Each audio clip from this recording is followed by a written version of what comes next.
ሰላም ጤና ይስጥልኝ የቻናሌ ተከታታዮች እንኳን በሰላም ወደ ቻናሌ መጣችሁ። እኔ ለምለም ነኝ። ዛሬ የማሳያችሁ የጎመን አሰራር የዛምቢያን አገር የጎመን አሰራር ነው። በጣም ተወዳጅና ቀላል የሆነ አሰራር ነው እና ትወዱታላችሁ። ለዚህ ለጎመን አሰራር የሚያስፈልገን ያው ጎመን የታጠበ በደንብ እና ቲማቲም እና ሽንኩርት፣ ዘይት እና ጨው ለማጣፈጫ። እሺ እንግዲህ ይሄንን አሰራር ለመጀመር ሽንኩርትና ቲማቲሙን እና ጎመኑን እከትፈዋለሁ።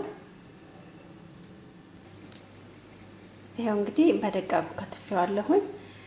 ትንሽ ለየት የሚያደርገው ነገር አንደኛ አበስሉትም በብዛት ማለት ነው እና እዚህ ላይ አሁን እንደ ከተፈኩት እንደዚህ በኋላ የፈላ ውሃ ነው የሚጨምሩት። ለሁለት ደቂቃ ያህል እንግዲህ ሆና አፍልቼዋለሁ። የፈላ ውሃ ይጨምሩታል ማለት ነው። እንዳያችሁት ይጨምሩታል። ትንሽ ለሁለት ደቂቃ ያህል ያቆዩታል ማለት ነው። እዚህ ጋር እንደምትመለከቱት እንግዲህ ሽንኩርቱና ቲማቲሙን ዘይት ጨምሬ እሳት ላይ ጥጄዋለሁ። ልክ ሲቁላላ ጎመኑን አምጥቼ እጨምረዋለሁ ማለት ነው። ከዛ ብዙም አላበስለውም።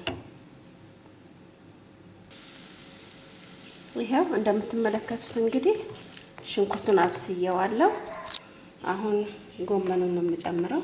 ለሁለት ደቂቃ ያህል በሞቀ ውሃ ዘፍዝፌው ነበረ። አሁን እጨምረዋለሁ ማለት ነው፣ እንደምታዩት ማለት ነው። ከዛ ብዙም አናበስለውም። ያው እንግዲህ ይሄን ይመስላል። እንደምትወዱት ተስፋ አደርጋለሁ። በሌሎች ቪዲዮዎች እስከምንገናኝ ድረስ መልካም ጊዜ ይሁንላችሁ።